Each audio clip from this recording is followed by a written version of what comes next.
really enjoy this set of topics in our class. We start to be able to talk about systems that are more complex, more realistic, and more dynamic. We're moving up beyond individual populations and into communities of forest plants, and specifically forest trees. Here, we're going to talk about community ecology relative to forests with a great focus on succession, which is, of course, asking how these things change over time and how we can predict them. So let's go through a few basics and save some of the specifics for our in-class time together. Let's confront this question first, since we're talking about multiple groups of species. How is this biodiversity created and maintained? Well, we've been through some of the basics of this already, and that includes, we have insights that come from niche theory. Biodiversity is created and maintained by ecological variation and specialization of that species to variation, and I've shown you some examples of that. There are two examples here. This is whitebark pine in the Evolution Valley, and whitebark pine is a high elevation species. This is a cold place, and it's often dry in the summer. And so you got whitebark pine here. It's frost tolerant. It's adapted to these high elevations. It's also being attacked here by a root pathogen, R. malaria, which is also adapted to these conditions as well in this case. There are many sources of heterogeneity, and those are valuable for the creation and maintenance of biodiversity. Diverse sets of habitat and potential niches also help maintain biodiversity within sites. And of course, where you get your resources. So for example, when we talk about animals, who eats what, including you, if you are an individual tree. And of course, there's variation in all kinds of adaptive factors, which we've been talking about.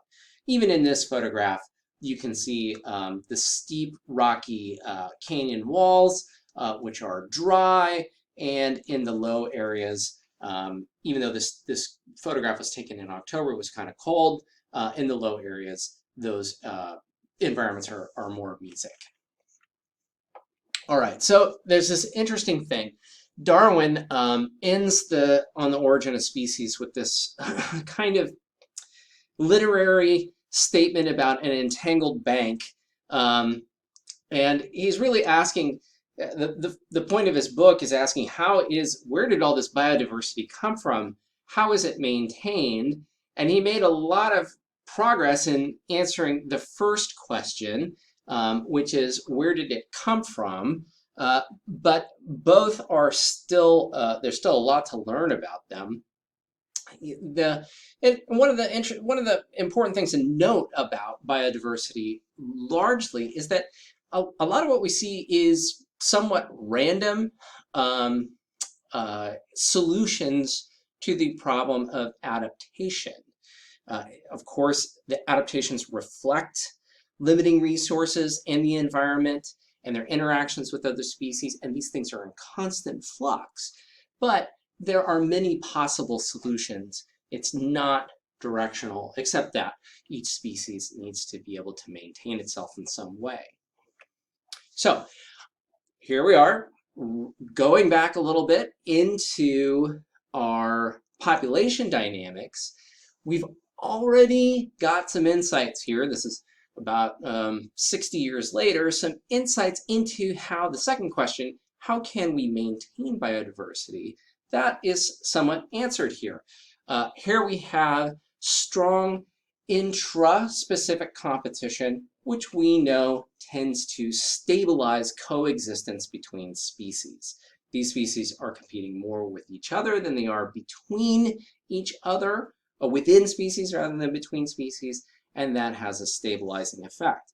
Of course, you can switch the coefficients around, and under an unchanging environment, it's likely that one of these species is going to outcompete the other. Of course, environments are not unchanging. And so even this kind of strong interspecific competition dynamics, or when coexistence is determined by interspecific dynamics, you can still have, it can still help create biodiversity. All right, and so these are some things to keep in mind, and you might want to come back to as necessary when you're trying to understand how do we expect communities to change, and when does it make sense to intervene management-wise in order to maintain some sort of structure that we want. For example, in this case, the desired outcome is the maintenance of forests, or excuse me, of grasslands. This grassland is being invaded by forests, and the biodiversity threat here is on the grassland side. And hence, you see this mitigation here with the removal of this invading Douglas fir.